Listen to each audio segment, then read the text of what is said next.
It's 9 a.m. from Fox 35. This is Good Day Orlando. Right now at 9, babies born to 3 parents. A new ruling says children can have 2 mothers and 1 father. A local doctor explains. Out on the Health Watch right now, Britain approving a controversial technique that would make babies from the DNA of 3 people. How, you ask, right? Well, the procedures are intended to prevent conditions like muscular dystrophy, organ failure, and muscle weakness. And joining us this morning to talk more about it is fertility doctor and our good friend, Dr. Mark Trolice. Great to see you, as always. Thanks for coming. My pleasure. Okay, it is complicated. When we hear something like this, we're like, our brains can't sort of figure out, how does that work exactly? So how would that work?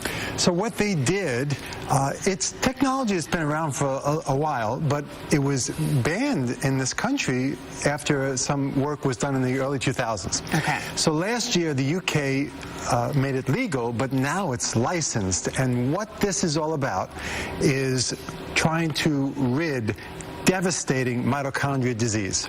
Okay? So what's mitochondria? Mitochondria are the batteries of the cell. It's the Tesla batteries of the cell, okay? It charges 90% of the eggs.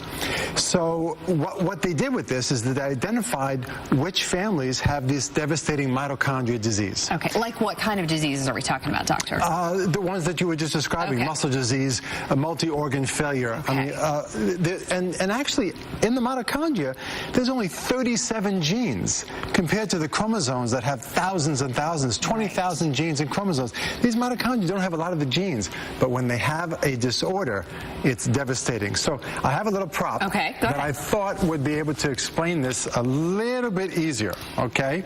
So think of this as, is this picking up over here? Yeah, over here. Yeah. This is the camera you wanted on, there you right go. Here. That's the one. All right, so this is the patient, right? Okay. And this is the egg of the patient. Okay. And the nucleus, and then these little guys in the bottom are the mitochondria. Okay. Okay? So what they do, they have a donor egg that has normal mitochondria. They take the nucleus out of the donor egg and take the nucleus out of the patient's egg, take this nucleus, put it into the donor's egg. Wow. And then now they have the egg with the original patient's DNA, the donor's mitochondria, and then they fertilize. Wow. So think about this. Okay. The nucleus, think about it like a family, okay? The nucleus is the family, all right? And they're living in a house that's having problems. And they move into another house that had a family there, but that family moved out, and this house doesn't have any problems now. Right. Okay? So the nucleus stays there. The original characteristics, the family doesn't change, and that's the same thing that's going on here. The patient's DNA doesn't change, okay? So the characteristics and traits of that patient. So what this does, it's avoiding losing the DNA of the patient through egg donation. You're keeping the DNA, but you're getting rid of the disease.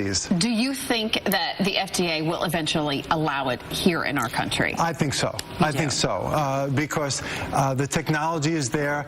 Another country, the UK actually has licensed it now in Britain, so I think it's just a matter of time. Is this the end of these diseases in America? If this comes to fruition, if this can happen all over the world, will we see an end to some of these diseases?